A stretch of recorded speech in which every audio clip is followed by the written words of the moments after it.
Na kama utajengea wazazi nyumba, nisikilize kwanza, nisikilize.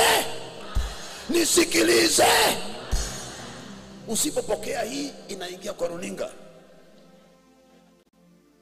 Kuna mtu anatamani kujengea wazazi. Nisikilize, ni utukufu kujengea wazazi, ni utukufu. Tena inakupa baraka ya kipekee. Listen to me. Jenga nyumba sio kwa ajili ya mama na baba, kwa ajili ya jina la kwenu.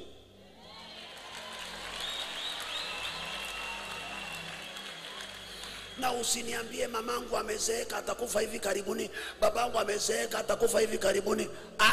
Wewe nisikilize. Jenga nyumba ibadilishe jina ya familia yenu. Mimi na gari najihubiria mwenyewe, wacha nitoe vumbi. Hakuna vumbi, nasikia tu vizuri. Listen. Unajua uchokozi takatifu, hata kama mamako amebaki peke yake, kama mamake Pasa Sara, Bwana alikufa, jenga nyumba mpaka mtu akipita anauliza kule ni kwa kina nani? Ni kwa kina Njeri huko.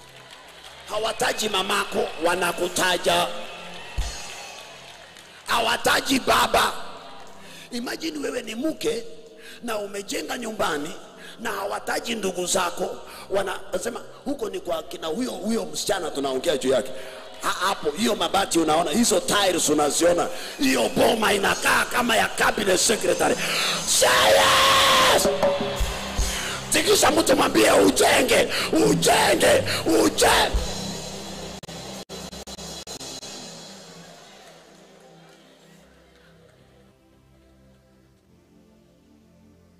Unajenga nyumba mpaka ikifika jioni mamako analala kwa sitting room akifikiria amelala bedroom.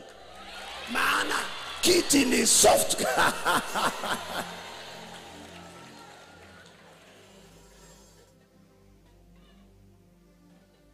Aje amushe na wajukuu saa 6. Nyanya, nenda ukalale. Kumbe nyanya amelala kwa kiti kiko soft na akina kunguni.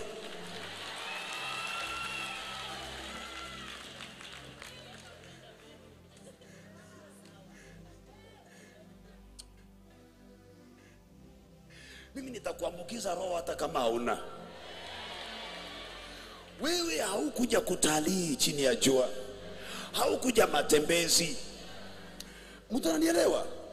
Muulize mwenzako uko na miaka mingapi na umefanya nini?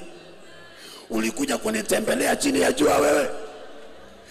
Damu yako isafishwe. Haukuja matembezi. Damu.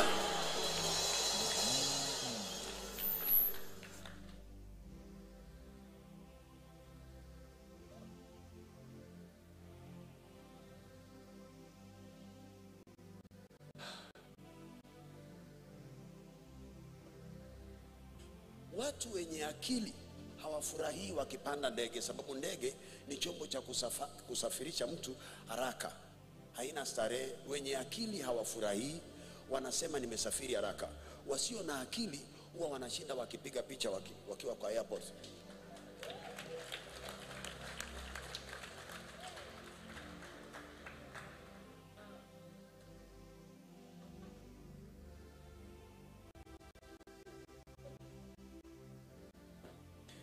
Naomba usinipige mawe.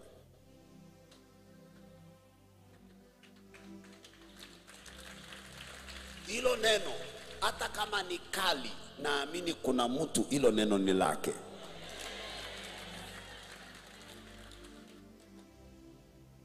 Ama nikufafanulie uelewe.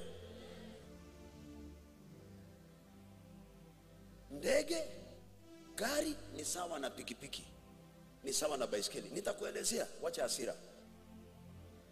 Ni chombo cha kusafiria, inakusafirisha haraka kuenda sehemu mbali. Hiyo ndio maana inaenda hewani, maana hapa kuna traffic nyingi. Si kwamba iko very special, ni mabati imeunganishwa, imepewa neema ya kupaa juu. Kwa hivyo ukiwa unashinda airport, umepanda ndege mara 5 bado unapiga picha, wewe ni paka ambaye ako rundu.